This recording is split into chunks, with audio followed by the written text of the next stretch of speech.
বিধাননগরের প্রাক্তন তৃণমূল কাউন্সিলরকে খুনের চেষ্টা এবং মারধরের অভিযোগে গ্রেপ্তার করা হলো একজনকে। ওই দুষ্কৃতীকে গ্রেপ্তার করেছে বিধাননগর দক্ষিণ থানা।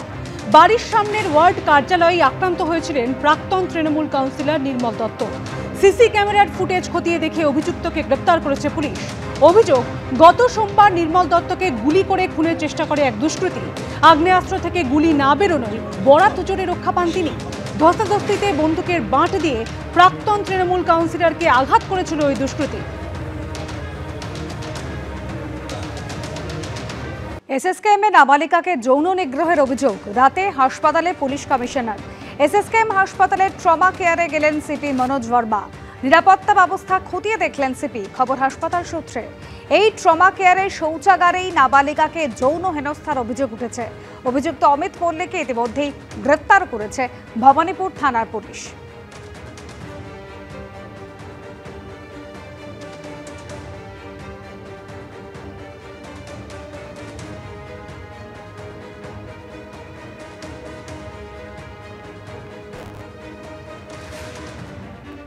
পুজোকে কেন্দ্র করে একটা বন্ধু বান্ধব ইয়ার্কি মেরেছে, যে ইয়ার্কি মারতে গিয়ে এই ঘটনাটা ঘটেছে।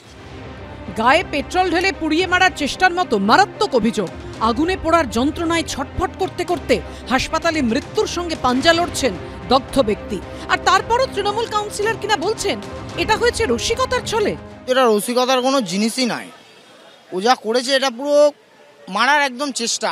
একজন গায়ে পেট্রোলটা দিয়ে দিয়েছে পেছন দিয়ে, আর একজন বিড়ি ধরাচ্ছিল তো ফাট করে দেশলাইটা জ্বালিয়ে দিয়েছে।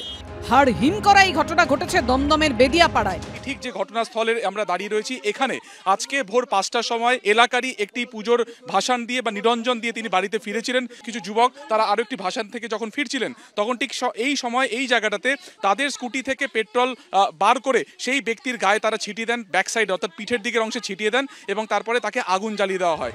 অগ্নিদগ্ধ ব্যক্তির নাম রঞ্জিত কর্মকার, বয়স 45। তার পরিবারের অভিযোগ, বাড়ির সামনে গায়ে পেট্রোল ঢেলে রঞ্জিতকে পুড়িয়ে মারার চেষ্টা করেন দক্ষিণ দমদমের 11 নম্বর ওয়ার্ডের তৃণমূল কাউন্সিলরের অনুগামীরা সুমন বন্দ্যোপাধ্যায় ওরফে বাগান, সুশান্ত দাস এবং সাগর। বৃহস্পতিবার ভোরে কালী প্রতিমা নিরঞ্জন করে বাড়ির সামনে ঘোরাঘুরি করছিলেন রঞ্জিত।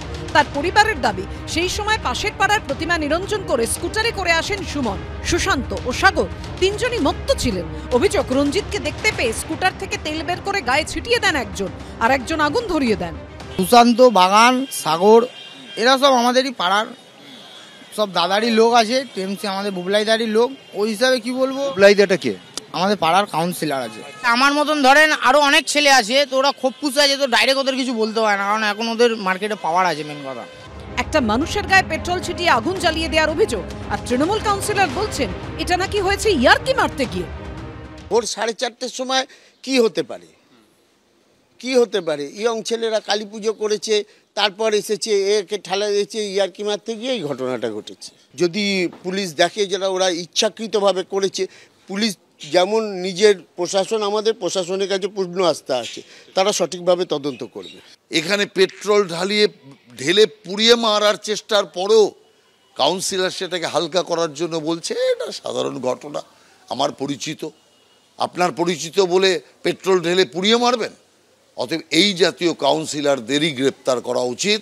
আর তার সঙ্গী সাথীদের যদি গ্রেপ্তার করার সাহস এই সরকার দেখাতো, এই অপরাধ পশ্চিমবাংলায় হতো না। আরজিকর হাসপাতালে ভর্তি রয়েছেন রঞ্জিত কর্মকার।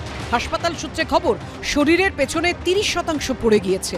সুকান্ত মুখোপাধ্যায়, ঝিলম করঞ্জাই ও জয়ন্ত পালের রিপোর্ট, এবিপি আনন্দ।